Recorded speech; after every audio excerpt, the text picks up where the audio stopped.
정결하리라. 아멘. 5월 15일 목요일입니다. 오늘은 레위기 12장 1절부터 마지막 8절까지 말씀입니다. 산모는 정말 불결한 사람인가? 라는 제목입니다. 산모는 정말 불결한 사람인가? 오늘 본문은 짧으면서도 아주 매우 독특한 내용을 담고 있죠. 곧 출산한 산모, 그 출산한 산모가 정결하게 되는 규례를 말씀하고 있습니다. 오늘 보면 크게 두 단락으로 구분되는데 먼저 1절부터 5절까지는 아이를 출산했을 때 그 여인은 월경할 때처럼 부정하다 이렇게 말해요. 그래서 그 부정을 이제 정결하게 하는 그 예법을 말씀해주고 있고 6절부터 8절은 이제 그 정결의 기간이 끝나면 번제와 속죄제로 제사장 앞에 제사를 드려서 정결하게 되어야 한다. 이렇게 말씀하고 있는 것입니다. 자, 먼저 이 아이를 출산하면 월경할 때처럼 부정하다 이렇게 말하죠. 이 월경할 때처럼 부정하다. 이것은 이제 15장의 그 월경의 규례가 쭉 나오고 있는데 월경할 때 부정하다는 것은 남자를 가까이 하면 안 된다 이 말이에요. 그래서 월경할 때처럼 부정하기 때문에 그 기간에는 남자를 가까이 하면 안 됩니다. 이것은 성적인 접촉을 포함해서 남자들이 그 여인에게 가까이 가면 안 된다는 것을 의미해요. 자, 그런데 아들을 낳으면 7일 동안 부정하고 딸을 낳으면 14일 동안 부정하다 이래요. 아들을 낳으면 7일 동안 부정하고 딸을 낳으면 14일 동안 부정하다. 자, 이렇게 아들을 낳으면 7일 동안 부정하고 8일째 되는 날은 이 아들을 할례를 행하라 그러죠. 이 할례는 저 앞에 창세기 17장에서 하나님이 아브라함으로 하여금 할례를 행하게 한 그때 이제 규정이 된 거예요. 그래서 17장 12절에 보면 너희는 대대로 모든 남자는 집에서 난 자나 또는 이방 사람에게서 돈으로 산 자를 막론하고 난 지 8일 만에 할례를 받을 것이라. 이게 이제 대대로 규례로 내려온 거예요. 그래서 이 8일 만에 할례를 받으라 그러는데 이 8이라는 숫자는 이제 완성의 숫자이면서 새 출발의 숫자이기도 해요. 그래서 새로운 생명을 얻는 것이고 새로운 언약 안에 들어간다. 이런 의미로 8이라는 숫자를 사용합니다. 그래서 예수님의 부활도 안식 후 첫날 8일째 되는 날 부활하시죠. 그래서 이제 8일째 되는 날 아이로 하여금 새로운 생명을 얻었다. 동시에 새로운 언약 안에 들어간다 의미로 이제 아이에게 할례를 행하는 거예요. 그리고 남자 아이를 출생했으면 33일 동안 요 부정한 기간이 계속 이어져요. 그래서 33일 동안은 이제 그 여인이 성소에도 들어갈 수 없고 성물도 만질 수 없고 이제 이래요.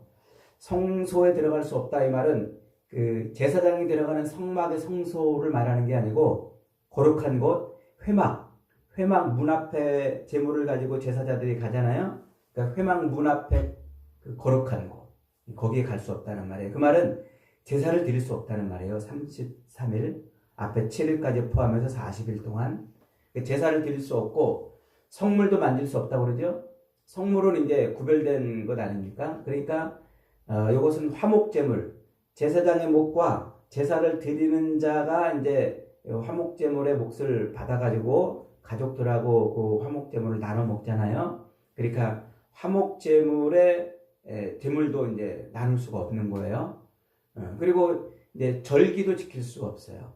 40일 동안은 그렇게 부정한 기간이라 구별되어 있는, 분리되어 있는 상태로 40일을 지나야 된다. 이렇게 말하고 있습니다. 자, 그 다음에 딸을 낳은 경우에는 역시 7일 동안 부정한 남자아이는 7일 동안 부정했는데 딸을 낳은 경우에는 14일 동안 부정하게 돼요. 그리고 거기에다가 66일 동안 이 정결 기간을 지내야 돼요. 그러니까 남자아이를 낳았으면 7 더하기 33에서 40일 동안이고 여자아이를 낳았으면 14일 더하기 66일 그래서 80일 동안 남자아이를 낳은 것에 꼭 2배의 기간을 정결 기간을 보내야 된다. 이렇게 이제 말하고 있습니다. 자, 그 정결 기간 동안에는 이제 성소에도 갈 수 없고 성물을 만질 수도 없고 그러니까 제사도 드릴 수 없고 제물을 나눠 먹을 수도 없고 또 절기에 참여할 수도 없다. 이렇게 지금 말하고 있는 거예요. 그 40일 그리고 80일의 기간이 지나야 비로소 산열이 깨끗해진다. 이렇게 이제 말해요. 그 다음에 이제 그 정결 기간이 끝나면 이제 번제와 속죄 제를 드리도록 그렇게 합니다. 그래서 어린 양으로 번제를 드리고 또 이제 집비둘기 새끼나 산비둘기로 속죄제를 드려야 돼요. 근데 만약에 이 어린 양을 드릴 만한 그런 능력이 안 된다. 그러면 집비둘기 새끼 2마리랑 산비둘기로 번제와 속죄제를 그렇게 드리도록 그렇게 합니다. 그래서 제사장이 비로소 이 여인이 이제는 이런 제사를 통해서 이 여인이 거룩해졌다라고 선포해야 비로소 거룩한 그런 삶으로 들어가는 거예요. 자, 그러니까 요 40일 동안 그리고 80일 동안 요 여자는 아기를 낳은 여자, 남자아이를 낳았으면 40일, 여자아이를 낳았으면 80일 동안 이 여인은 부정하다. 이렇게 말해요. 부정하다. 근데 여기서 그 부정이라고 쓰인 말, 요 탐해라는 말은 위생적으로 불결하다 혹은 육체적으로 더럽다 이런 것을 의미하는 말이 사실 아니에요. 거기서 부정하다 이 말은 뭐 도덕적으로 죄가 있다거나 혹은 실제로 육체적으로 더럽다거나 이런 의미가 아니란 말이에요. 여기서 말하는 부정이라는 말, 이 부정은 제의적 부정이라고 이렇게 말을 하는 거예요. 제의적, 의례적 부정이라고 이렇게. 제의적 부정이라는 것은 거룩한 곳에 갈 수 없는 상태다. 이런 의미예요. 그러니까 거룩하신 하나님 앞에 나갈 수 없는 그런 상태를 말해요. 그러니까 요 40일 동안 그리고 80일 동안은 회막에도 갈 수 없고 제사 음식도 나눌 수 없고 절기에도 참여할 수 없는 그런 기간이란 말이에요. 제의적으로 하나님 앞에 갈 수 없는 기간이다. 이렇게 말을 합니다. 자, 근데 좀 이상하지 않아요? 출산은 하나님의 명령이고 그것은 분명히 하나님께서 우리 인생에게 허락하신 복된 일입니다. 그 생명을 잉태한 일이 얼마나 귀한 일이에요. 복된 일임에도 불구하고 하나님 앞에 나갈 수 없는 상태라고 규정해 놓은 것은 무엇 때문일까요? 이것은 인간의 출생이 죄악 가운데에서 시작되었음을 기억하게 하는 장치예요. 인간의 출생이 무엇 가운데서? 죄 가운데서 출생하고 있다는 것을. 어제 우리가 11장에서 하나님께서 이제 그 하늘을 나는 새와 땅에 움직이는 모든 동물들과 또 날아다니는 곤충과 또 물속에 있는 모든 생물들을 정한 것, 부정한 것 이렇게 나눠놨잖아요. 그렇게 정한 것, 부정한 것을 나눠놓고 하나님이 먹을 수 있는 것과 먹을 수 없는 것을 구별해 놨다고 그랬잖아요. 그런데 그것은 실제로 그 동물이나 짐승이나 곤충이나 이런 것들이 더럽고 그걸 먹으면 큰일 나는 어떤 상태이기 때문에 그렇게 나누는 것이 아니라 피조세계의 모든 것들 속에 하나님의 말씀을, 계명을 걸어놓은 것이라고 그랬어요. 그래서 음식에도 하나님의 계명을 걸어놔서 먹을 수 있는 것과 먹을 수 없는 것을 하나님 그렇게 말씀으로 정해놓으셨단 말이에요. 그러니까 음식을 먹는 데 있어서도 하나님의 말씀을 떠올리게 하는 장치라고 그랬어요. 그래서 이 하늘을 나는 생명체를 볼 때마다, 물속에 다니는 요 어류들을 볼 때마다 하나님이 거기다가 정한 것, 부정한 것을 딱 규정을 해 놓으심으로 하나님의 말씀을 떠올리는 거예요. 짐승들을 볼 때마다 저것은 정한 것, 저것은 부정한 것이라고 떠올리면서 하나님의 계명을 떠올리는 그런 장치로 하나님이 그렇게 주셨다고 그랬죠. 이 같은 맥락이에요. 12장의 말씀도 같은 맥락. 그러니까 생명의 출산이라는 아주 고귀하고 신비로운 그런 순간에도 하나님의 말씀을 떠올리도록 만든 거예요. 그래서 하나님께서는 그 출산한 그 여인의 상태를 하나님의 말씀으로 딱 규정을 해 놓음으로 출산의 순간에도 하나님을 떠올리게 하고 하나님을 기억하게 하는 그런 장치라는 거죠. 그래서 하나님은 출산조차도 하나님의 말씀과 분리되지 않게 하셔서 그 출산을 하고 정결한 기간을 거치는 동안 하나님의 율법을 떠올리며 살게 만드신 거예요. 그러니까 이런 율법들은 제의적인 그런 규범이 아니라 삶 속에서 하나님의 말씀에 따라 살도록 만들어 놓으신 아주 중요한 장치들이라는 거예요. 그러니까 출애굽기 20장에서 십계명을 하나님이 주시잖아요. 그리고 21장부터 24장까지 이웃과의 삶 속에서 지켜야 될 여러 가지 율법, 규례들을 주시잖아요.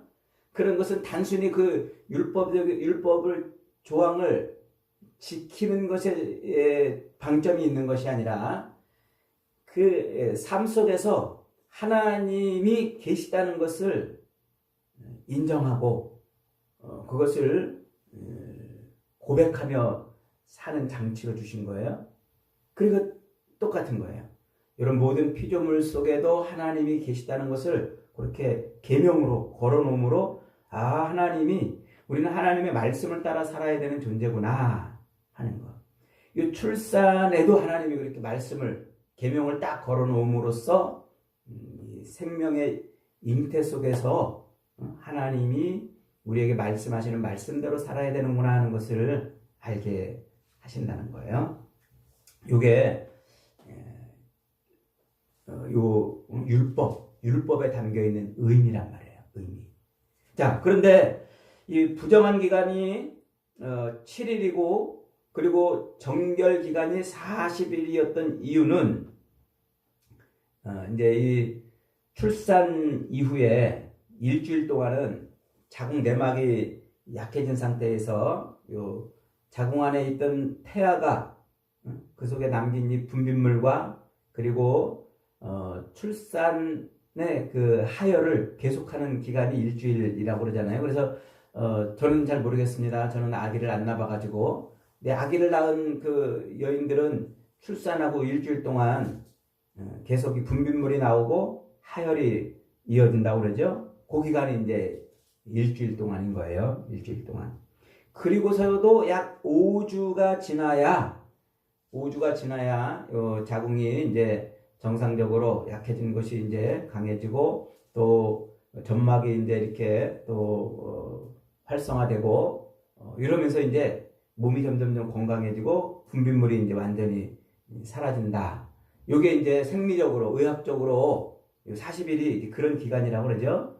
아마 그래서 하나님이 그런 인간의 그 육체의 그 생리적 의학적인 측면에서 40일의 정결 기간을 정해놨다고 이렇게 이제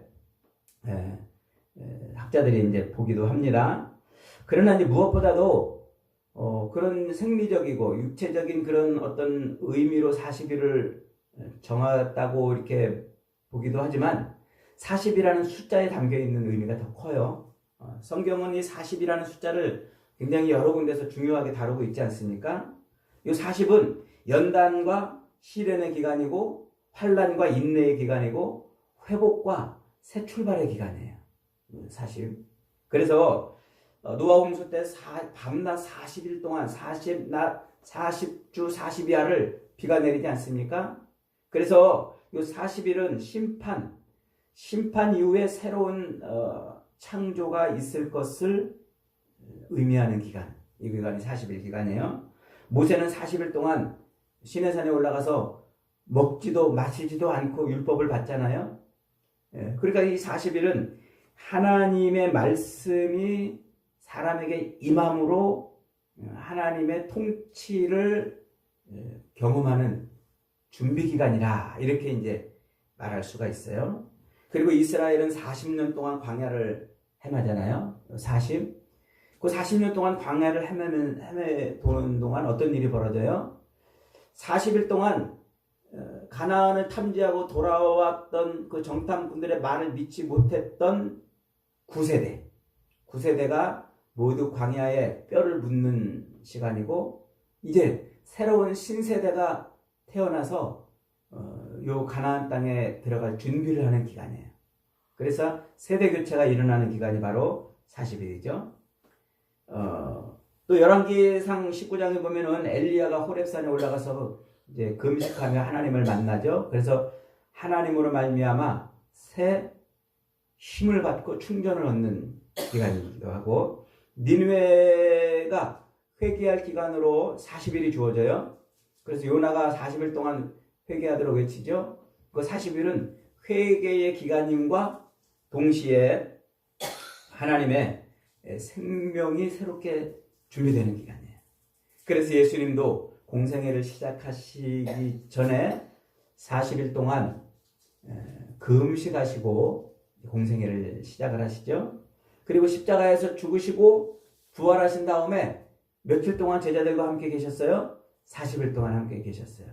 그러니까 이 40이라는 숫자는 단지 생리적으로, 의학적으로 여인의 몸이 치유되는 그런 기간일 뿐 아니라 성경이 중요하게 다루고 있는 기간이란 말이죠. 그래서 이 40일 동안 정결 기간을 보내야 되는 거예요. 새 생명으로 출발하는 바로 그런 기간. 자, 그런데 남자아이를 출산했을 때는 40일인데 왜 여자아이를 출산했을 때는 80일입니까? 왜 2배로 뜁니까? 이것은 이제 어떤 사람들은, 어떤 학자들은 여자아이를 낳았을 때는 남자아이를 낳은 때보다 산모가 2배 더 힘들었기 때문에 육체적으로 그런 긴 기간이 필요했다 하고 이렇게 이제 고대 기록이 있어요. 고대. 성경의 기록이 아니라 고대에 그런 여자아이를 낳으면 이 산모가 그만큼 더 육체적으로 더 회복의 기간이 필요했다는 고대 기록이 있어요. 그 기록에 의해서 이제 40일, 80일을 그렇게 규정한 것이다 하고 이렇게 이제 해석을 하는데 그건 사실 뭐 신빙성은 없어요. 그리고 뭐 성경이 그런 세상 기준에 의해서 성경을 기록할 리는 없다 이 말이죠. 그것보다는 이제 좀 더 성경적인 추측을 보자면 이제 인간의 타락이 어디로부터 시작됐어요? 하와, 여자로부터 타락이 됐어요. 그래서 여자가 뱀의 유혹을 이기지 못하고서 그만 선악을 알게 한 나무 열매를 따먹음으로 말미암아 죄가 들어왔고 타락이 시작이 됐단 말이죠. 그래서 인간의 그 범죄와 타락은 여자로부터 시작이 되었기 때문에 여자아이를 출산하면 그 정결 기간이 2배로 늘어난다는 것을 알려주려고 이제 뭐 그런 것이다 하고 이렇게 이제 해석을 하기도 해요. 근데 이건 그냥 우리가 추측인 거예요. 정확하게 이제 그런 것은 그런지 아닌지는 사실 잘 몰라요. 진짜일 수도 있고 아닐 수도 있고 나중에 우리 천국 가면은 이게 진짜 그런지 한번 예수님께 여쭤봐야 되겠습니다. 어쨌든 그런 의미로 여자는 2배를 정결기간을 갖게 했다 하고 이렇게 이제 봅니다. 자, 그런데 그런 것보다 더 중요한 것은 뭐냐면 하나님은 모든 피조물들을 만드시고 그 가운데 인간을 창조하시고 생육하고 번성하라 이렇게 말씀하셨잖아요. 따라서 출산은 하나님의 명령에 따른 아주 숭고한 생명의 탄생인 거예요. 그런데 아담과 하와의 범죄로 말미암아 모든 인간은 죄악 가운데 출생을 해요. 아담과 하와가 범죄한 이후로 자연적 출생 방법에 의해서 탄생하는 모든 인간은 다 죄 중에 출생한단 말이에요. 그래서 시편 51편에서도 다윗이 그렇게 고백하잖아요. 내가 죄악 중에 출생하며 내가 죄악 중에 출생하였으며 어머니가 죄 중에서 나를 잉태하였나이다 이렇게 고백하잖아요. 근데 모든 인간은 아담의 타락 이후에 죄 가운데에서 태어나게 되어 있단 말이죠. 그래서 하나님은 모든 인간이 죄 가운데서 태어나고 있음을 잊어버리지 말라고 인생들에게 출생할 때 출산의 고통을 더해 주셨어요. 그러니까 여인이 출산할 때 그 출산의 고통을 느끼는 것은요, 인간이 죄로 말미암아 지금 죄 가운데서 출생하고 있다는 것을 알려주는 거란 말이에요.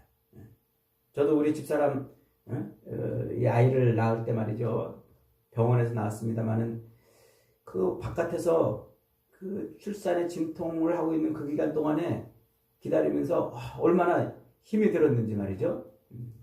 그 기간 동안 아이가 정상적으로 나올 수 있는지, 막 그걸 산모는 또 건강하게 출산할 수 있는지 그렇게 이제 기다리면서 우리는 죄 가운데에서 출생하는구나 하는 것을 아는 거예요. 산모는 산모대로 그 산통을 겪으면서 그런 것을 이제 깨닫게 되는 것이죠. 그래서 요 죄 가운데 출생한다는 것을 그 산통으로 하나님이 이제 느끼게 하셨단 말이에요. 그리고는 이제 그렇게 출산의 고통, 산통을 겪고 생명이 탄생하는 그 순간 다시 하나님의 정결 기간을 주심으로 인해서 인간의 생명은 하나님의 이 속죄를 통해서만 정결한 삶을 시작할 수 있다는 것을 가르쳐 주는 거예요. 이게 지금. 그러니까 이 정결 예식을 통해서 타락한 이후의 인간의 존재는 죄의 영향 아래 있지만 하나님의 속죄를 통해서 새로운 생명이 들어가는 것이다. 요걸 지금 말해주는 것이라는 거죠. 그러니까 진정한 생명의 시작은 오직 하나님의 속죄로만 가능하다는 거예요. 그래서 이 정결 기간을 지난 다음에 40일 혹은 80일을 지난 다음에 반드시 뭐를 하라고 그래요? 번제와 속죄제를 드리라고 그래요. 그러니까 인간은 죄악 중에서 출생했고 그 죄악 중에 출생한 인간이 새 생명으로 새 삶을 시작하기 위해서는 반드시 번제와 속죄제를 통해서만 새 삶을 시작한다는 것이 이 12장의 출산 규례에 들어있는 의미라는 것이죠.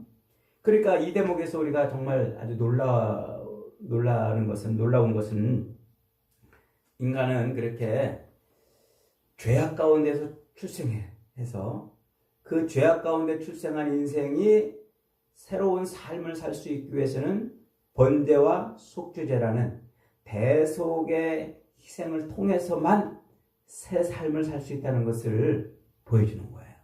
이게 대속의 원리인 거예요.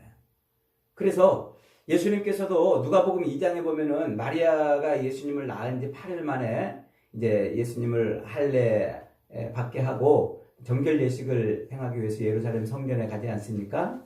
그래서 예수님도 율법 그대로 오셨어요. 그리고 율법 그대로 이 땅에서 삶을 사셨습니다. 그래서 예수님은 단지 그냥 인간의 몸으로만 오신 분이 아니라 그분은 부정한 인간의 조건을 그대로 감당하심으로, 그래서 이 땅에 오신 예수님은 완전한 육체로 이 땅에 오셨다는 것을 보여주는 거예요. 그러면서도 예수님은 놀라운 반전의 삶을 살아내시잖아요. 부정한 자들이 자기에게 접촉함으로써 예수님은 그 부정한 자들을 치유해 주시는 생명을 우리에게 주신단 말이에요. 그래서 혈류병으로 12년 동안 고통받던 그 여인이 예수님의 옷에 손을 대잖아요. 이것은 사실은 있을 수 없는 일이에요. 왜냐하면 부정한 자가 접촉하는 모든 것은 다 부정하기 때문에 그래서 율법에 이제 우리가 14, 15장으로 넘어가면은 이것을 이제 규정해주는 율법이 나와요. 그러니까 율법에 의하면 이 부정한 사람은 다른 것을 접촉하면 안 돼요. 그런데 이 부정한 여인이 위출병이 있는 여인이 예수님을 접촉한다는 것은 이 율법적으로 돌 맞아 죽을 일인 거예요. 그 돌 맞아 죽을 일임에도 불구하고 이 여인이 예수님의 옷자락에 손을 대요. 그때 예수님이 그 여인을 치료해 주시잖아요. 그러니까 율법 아래서 정결한 자, 율법 아래서 정결한 자가 부정한 것에 부닥치면 그것은 부정한 것이 되는데 오히려 예수님은 거꾸로 부정한 자가 예수님께 닿자 정결해지는 그런 그런 삶을 살아내신 거예요. 그래서 예수님은 마지막에 십자가에서 죄인들을 위해서 부정한 자들을 위해서 죽으시고 부활하심으로 그것을 완성해내는 삶을 살아내시는 것이죠. 이렇게 레위기 12장의 규례는 출산한 여인의 정결을 다루는 것처럼 보이지만 사실은 더 깊은 인간 존재 전체를 회복하시는 하나님의 그 놀라우신 구원을 예표하고 있는 말이에요. 그래서 출산의 기쁨과 함께 부정의 상태에 들어가는 그 인간, 죄 가운데서 인간이 출생한다는 것을 기억하게 하고 그 정결 기간을 통해서 하나님의 그 속죄와 정결을 통해서 새로운 삶을 살 수 있다는 것을 정결 규례를, 이 출산 규례를 통해서 알려주는 것이죠. 이게 그리스도 예수를 통한 대속의 삶이 우리 인생의 새로운 삶을 열어주신다는 거예요. 그러니까 이 땅에서 태어나는 모든 인생은요, 엄마 뱃속에서 응애하고 태어나는 모든 인생은 다 죄 가운데 태어나는 거예요. 그리스도 예수를 통한 번제와 속죄제의 이 규례를 통하지 않고서는 생명을 얻을 수 있는 새로운 생명의 출발을 할 수 있는 인생이 없다는 거예요. 이 어마어마한 구속사의 원리를 지금 여기다 담아놓고 있는 것이죠. 여러분, 그래요. 우리 인생은 누구도 이 땅에서 태어나는 자연적 출생 방법에 의해서 태어나는 인생은 누구도 정결한 사람이 없어요. 다 이미 죄 가운데 태어나요. 그 부정한 가운데 태어난, 죄 가운데 태어난 인생이 정결해지기 위해서는 오직 번제와 속죄제를 통한 제사밖에는 방법이 없습니다. 그래서 오직 그리스도 예수를 통한 속죄밖에는 정결해질 방법이 없는 거예요. 이게 산모의 정결 규례에 들어있는 하나님의 말씀인 겁니다. 여러분, 오늘 저와 여러분이 이 땅에서 육체로 태어났고 그리고 이렇게 새로운 생명을 누리며 사는 것은 그리스도 예수를 통한 죄 용서함의 결과인 줄 믿으시기 바랍니다. 만약에 우리가 예수님을 믿지 않는다면 여전히 우리는 아직도 죽어있는 영혼일 수밖에 없어요. 새로운 생명을 살 수 없는 것이죠. 그러므로 이 놀라운 하나님의 구속의 은혜, 이 구원의 은혜, 하나님은 이것을 출산의 순간에도 하나님이 이걸 담아놓으신 거예요. 그래서 모든 인생의 출산의 순간에도, 질병의 순간에도, 심지어 죽음의 자리까지도 하나님이 우리를 살리시려고 하는 것이 바로 이 대속의 은혜인 것입니다. 오늘도 아들을 그렇게 십자가에 매달아 죽이시면서까지 저와 여러분을 구원해 내시는 하나님의 그 깊으신 놀라우신 그 구원의 은혜를 우리가 받았음을 감사하며 그런 놀라운 은혜를 찬송하며 사는 저와 여러분이 되시기를 주님의 이름으로 축복합니다. 아멘.